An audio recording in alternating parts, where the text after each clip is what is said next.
Sup guys, today we're going to be looking at Firefly, breaking down what she does, and helping you get started once you get her. To do that, we're starting with her technique, and it's called Delta Order Meteoric Incineration.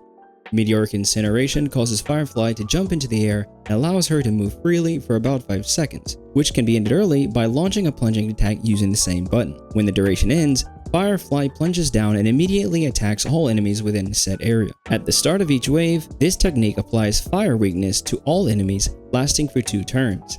Then, it deals fire damage equal to 200% of SAM's attack to all enemies. Firefly's basic attack is known as Order Flare Propulsion. Flare Propulsion deals fire damage equal to 100% of SAM's attack to a single enemy. Next, for skill order, Aerial Bombardment consumes SAM's HP equal to 40% of SAM's max HP and regenerates a fixed amount of energy equal to 60% of SAM's max energy. This also deals fire damage equal to 200% of SAM's attack to a single target enemy. If the current HP is not sufficient, then SAM's HP is reduced to 1 when using this skill. This enables Firefly's next action to be advanced by 25%. Note that both of these attacks also have enhanced versions, and for that, we'll be looking to her ultimate, Firefly Type 4 Complete Combustion. As Firefly enters Complete Combustion, this advances SAM's action by 100% and gains them enhanced basic attack and enhanced skills. While in Complete Combustion, increases SAM's speed by 60, and when using the enhanced basic attack or enhanced skill, increases Firefly's weakness break efficiency by 50% and the break damage received by the enemy targets by 20%, lasting until the current attack ends. A countdown timer for Complete Combustion is indicated on the action order. When the countdown turn starts, SAM exits Complete Combustion state. The countdown also has a fixed speed of 70. SAM cannot use its ultimate while in Complete Combustion. Firefly's enhanced attack is called Firefly Type 4 Pyrogenic Decimation. This attack restores HP by an amount equal to 20% of this unit's max HP. It also deals fire damage equal to 150% of SAM's attack to a single target enemy.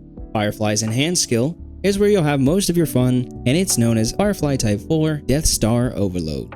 This move restores HP by an amount equal to 25% of SAM's max HP, applies fire weakness to a single enemy, lasting for 2 turns. It also deals fire damage equal to 0.2 times the break effect, plus 200% of SAM's attack to this target.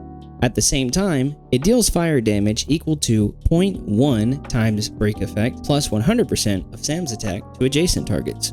The break effect taken into calculation is capped at 360. This skill is your bread and butter, and will be the go-to source of damage every time you can get it active. This makes her skill point negative, so you'll want to pay attention to how you spend your SP. Skill upgrade priority is Ultimate, then Skill, then Talent, and then Basic. Firefly has a pretty good minor trace lineup, with the distribution being an enormous 37.3% in break effect, and a nice little dash of speed at +5, and a healthy amount of effect resistance at 18%.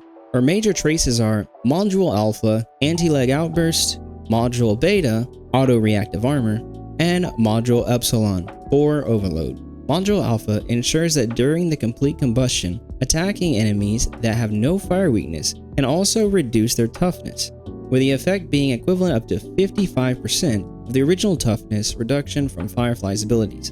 Module Beta ensures when SAM is in Complete Combustion with a break effect that is equal to or greater than 200% up to 360%. Attacking a weakness broken enemy will convert the toughness reduction of this attack into one instance of 35% up to 50% super break damage. And Module Epsilon ensures that for every 10 of SAM's attack past 1800, SAM's break effect is increased by 0.8%. Here's the order in which you want to obtain these traces. You'll want to start with Module Alpha to Module Beta to Module Epsilon. Coming up are Firefly's relics. Firefly has a relic set made completely with her in mind, and it's called Iron Cavalry Against the Scourge.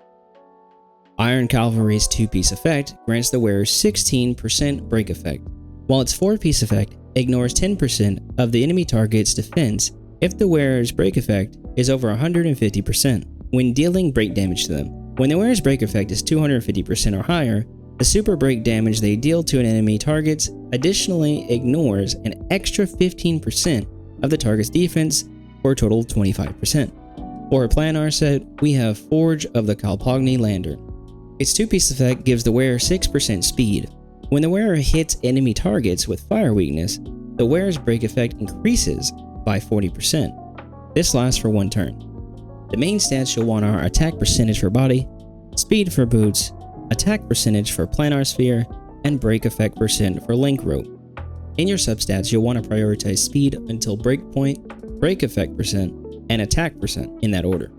On to her light cones, we have her signature light cone, which is wildly powerful for her, and it goes by the name of Whereabouts Should Dreams Rest. Whereabouts Should Dreams Rest increases the wearer's break effect percentage by 60% at S1 and 100% at S5.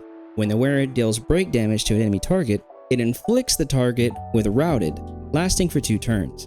Targets afflicted with Routed receive 24% at S1 and 40% at S5 increased break damage from the wearer, and their speed is lowered by 20%. Effects of a similar type cannot be stacked. This is hands down her best light cone. However, if you cannot get this light cone, fear not, because we have a couple options. Alternatively, you can also pick up a light cone found in the Herder shop called On the Fall of an Aeon. When the wearer attacks, their attack is increased by 8% at S1 and 16% at S5 in this battle, up to 4 times. When the wearer inflicts weakness break on enemies, the wearer's damage is increased by 12% at S1, up to 24% at S5 for 2 turns. This light cone is still a very good option because remember, every 10 attack beyond 1800 grants additional break effect, and it increases the wearer's damage whenever they inflict weakness break. Our last good option is a 4-star light cone, Indelible Promise.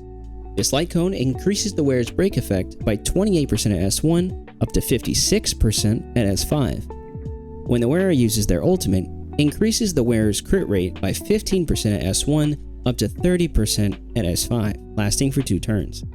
Unfortunately, whenever super breaks are triggered, we really don't get the benefit of the crit rate, so when you're on a team with Imaginary MC, for example, you might not see the effects of this very much.